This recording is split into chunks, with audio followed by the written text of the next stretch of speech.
More creeping authoritarianism from Labour. So this is an absolutely crazy story from the Mirror where it's apparent that the Labour Party have really got a problem with Twitter and other forms of social media and trying to lock it down. They really want an end to the free internet as we know it and as we have known it since its inception and since the rise of social media. Lucy Powell, who's the deputy leader of the Labour Party and is likely to be the deputy prime minister when Andy Burnham comes to office, she says social media giants must face strict election rules to protect votes. That's code for protect us, the political class, I believe. The deputy leader wants to see new election-specific obligations on the largest online platforms to combat misinformation and foreign interference in the democratic process. Foreign interference. You know, I remember in the weeks leading up to the Brexit vote, a certain Barack Obama being all over the media, warning us that if we dared to vote for Brexit, the UK will be at the back of the queue when it comes to a trade deal. Yeah, not influential at all, that guy. What was he, president of the US?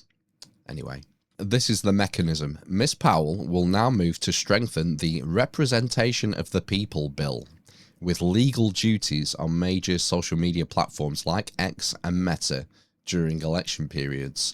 So you might be familiar with that in the 6 weeks leading up to an election, there are certain rules that come in place for broadcast media. You have to give certain weighting to each political party depending on the size and be seen to be being fair to different parties.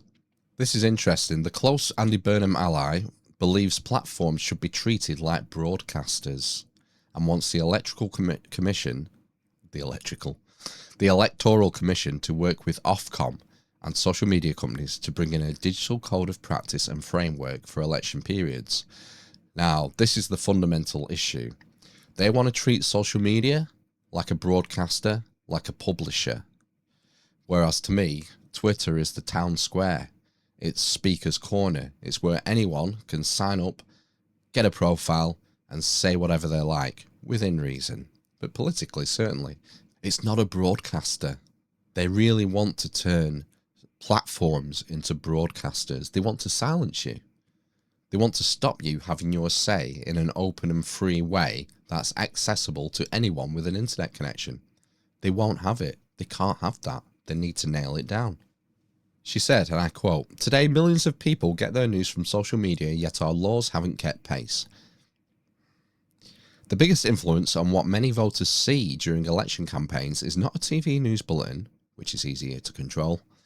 It's a social media feed decided by opaque algorithms where falsehoods, deepfakes, and coordinated mis- and disinformation can spread at alarming speed with real-world consequences." Yeah, I mean, how many of us would have heard of the Henry Nowak case if it wasn't for Twitter? We had that lad in Birmingham getting rugby tackled by a police officer after he'd been assaulted. Again, Twitter is to thank for bringing that to the public's attention. Because it isn't going to make the BBC News, is it? It's not going to make Channel 4 News. Did ITN cover the Henry Nowak case in any depth? And we know that the BBC has a history of manipulating the news. Look at how they treated the miners during the miners' strikes, how they portrayed the miners as attacking the police when it was the other way around. The quote continues, "Freedom of expression is fundamental to our democracy." Agreed. So why are you trying to stop it during election cycles? These proposals are not about policing political opinions or censoring legitimate political debate. They are about asking how we can make sure the public can make informed choices based on accurate information. Bullshit.